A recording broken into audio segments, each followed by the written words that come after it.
Vamos aqui então para mais um exemplo, exemplo 5. Esse exemplo a gente vai considerar o tempo de reação, né? O que é o tempo de reação? Vamos supor que a gente tem um motorista que ele está aqui num ponto A, né, ao longo de uma rodovia e possui uma velocidade VA aqui para a direita, certo? O valor de VA tá dado aqui, ó, 90 km por hora. Logo à frente, né, num ponto aqui que eu vou chamar de C, ele vai ter um obstáculo, certo? Pode ser um animal, alguma coisa, uma barreira que vai exigir dele que ele pressione os freios para o carro parar antes que colida com o obstáculo que está no ponto C, correto? Só que entre ele ver esse obstáculo e ele acionar o freio, ele demora 0,7 segundos. Então, isso é o que significa o tempo de reação. É o tempo ele ver algo e ele tomar uma decisão, certo? Então, entre A até um ponto aqui que eu vou chamar de B, por exemplo, se passa, né, colocar aqui, ó, se passa 0,7 segundos. Então, entre A e B, vamos considerar que a velocidade ficou constante, né? Ele não acionou o freio. O carro está se movendo a 90 km por hora, correto?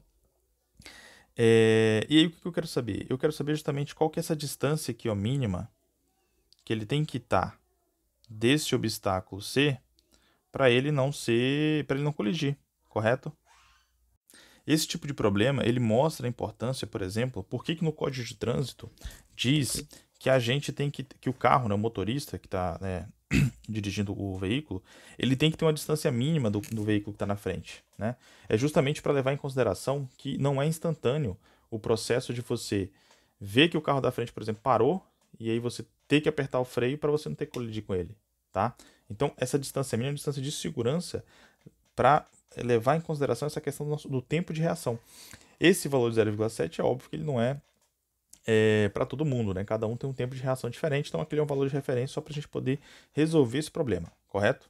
Então o que eu quero saber é justamente isso, essa distância mínima que ΔS, né, para não ocorrer essa colisão. Então não ocorrer a colisão significa então que quando ele chegar aqui, ó, no ponto C, a velocidade de C vai ter que ser zero, tudo bem? Eu coloquei aqui B, né? Na verdade a velocidade de B vai ser 90 km por hora, né? Ele fica constante, tudo bem?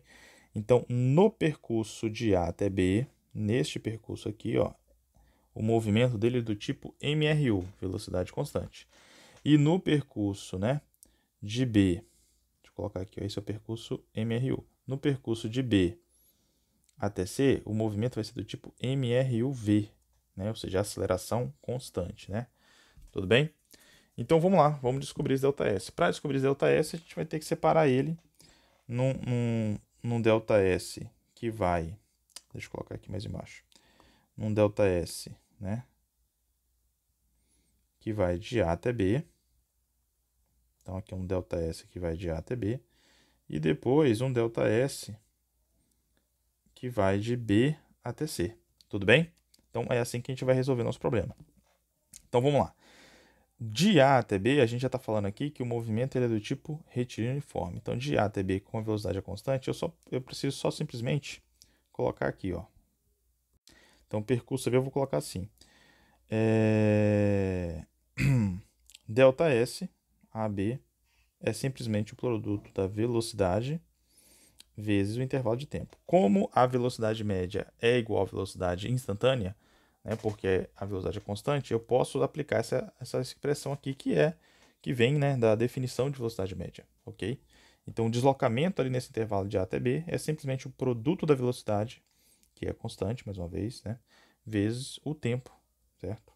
Então meu delta SAB vai ser a velocidade, que é de 90 km por hora. E aqui, para ficar coerente com a informação do tempo que está dada em segundos, é importante a gente realizar a conversão aqui. Esse 90 km por hora, se você divide por 3,6, vai dar 25 metros por segundo, ok? Então, o nosso ΔSAB vai ser de 25 metros por segundo, esse é a velocidade, multiplicado pelo tempo de resposta, que é de 0,7 segundos. Isso vai me dar, portanto, um ΔSAB de 17,5 metros. Tá? Ou seja, ele anda 17,5 metros entre ele ver que tem um obstáculo e ele iniciar o processo de freagem. Tudo bem? Então, esse é o deslocamento que ele anda, que ele demora devido a esse tempo de resposta. Beleza? Então, 17,5 metros, de novo repetindo, é o tempo que ele é o deslocamento dele, devido ao tempo em que ele vê o obstáculo e toma a decisão de pisar no freio, certo? O próximo percurso agora, né, uma vez com o freio acionado, que é o percurso BC, ele já vai ser o movimento do tipo MRUV, ou seja, o movimento que tem uma aceleração, no caso específico, uma desaceleração, né? Como eu não tenho a informação do tempo nesse percurso de B aqui até C, né, é conveniente a gente, para descobrir essa distância aí, usar Torricelli, né? Então, aplicando a equação de Torricelli, eu tenho que a velocidade final, que é VC ao quadrado, é igual à velocidade inicial, que é VB ao quadrado, mais 2 vezes a aceleração vezes o ΔS desse intervalo, que é de B até C. Nesse problema, eu acabei não falando, né, mas vamos considerar aqui que a gente saiba, né, que a gente tenha a informação da aceleração e que a aceleração esteja valendo aí, por exemplo, né, em módulo 2 metros por segundo ao quadrado. Como a velocidade é positiva e ele vai estar desacelerando, então aqui a gente vai ter que interpretar, né, com aceleração negativa, tá? Para ser coerente com a descrição do enunciado do problema, né? Estou considerando a velocidade indo para a direita, ou seja, positiva. O problema já está dizendo que ele vai apertar o freio, então isso vai ser um movimento desacelerado. E a gente sabe que, por se tratar de movimento desacelerado, velocidade e aceleração tem que ter sentidos contrários, sinais opostos, ok? Então, nesse sentido, pela velocidade ser positiva, minha aceleração tem que ser negativa, tá? Então, de pós dessa informação, agora sim a gente consegue calcular o ΔS, né, de B até C. Então, a gente vai ter aqui velocidade em C é zero, né? Isso aqui é que ele pare quando estiver lá. Ficaria aqui, ó, 0 ao quadrado. VB é 25 ao quadrado, mais 2 vezes a aceleração, que é menos 2, vezes o ΔS desse intervalo BC, que é o que a gente quer encontrar. Certo? Então aqui vai ficar 0, 25 ao quadrado é 625, 2 vezes menos 2, menos 4 ΔS BC. Isso vai então que ΔS BC será 125, que divide 4. 125 dividido por 4, isso dá um resultado de 156,25 metros, certo? Então, de posse dessas duas distâncias aqui, eu consigo então saber a distância total do intervalo todo, né? Que seria 17,5 metros mais 156,25 metros. Somando esses dois aqui, isso vai dar 173,75 metros. Então, essa aqui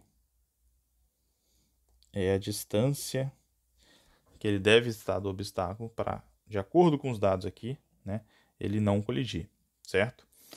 Para poder diminuir essa distância, por exemplo, ele poderia estar com a velocidade menor, né? Ali no problema a gente está considerando que a velocidade dele é de 25 metros por segundo, que isso corresponde a, relembrando, 90 km por hora, né? Se a gente reduzisse essa velocidade de 90 km por hora para produzir, sei lá, 80 km por hora, 75 km por hora, a gente reduziria essa distância mínima, né, para ele conseguir ver o objeto, apertar o freio e reduzir a velocidade a zero. Então daqui você vê a importância de você ter, vamos supor que você esteja viajando à noite, né, você ter uma velocidade menor, né? Quando você viaja com velocidade menor, você diminui a distância necessária para, eventualmente, você for apertar o freio, você conseguir desacelerar o veículo, né, e levar ele o repouso, né, ele começar a ele parar, certo? Chegar na velocidade nula. Tudo bem? Então, daqui, de novo, você tira a importância de, em determinados trajetos, né, trajetos talvez tem muita curva, ou está viajando à noite, né, que é mais perigoso, você tem uma velocidade menor, porque isso diminui a distância necessária para o carro, eventualmente, ao você apertar o freio, ele ir ao repouso, né, ele parar. Tudo bem? Então aqui eu encerro esse exemplo 5.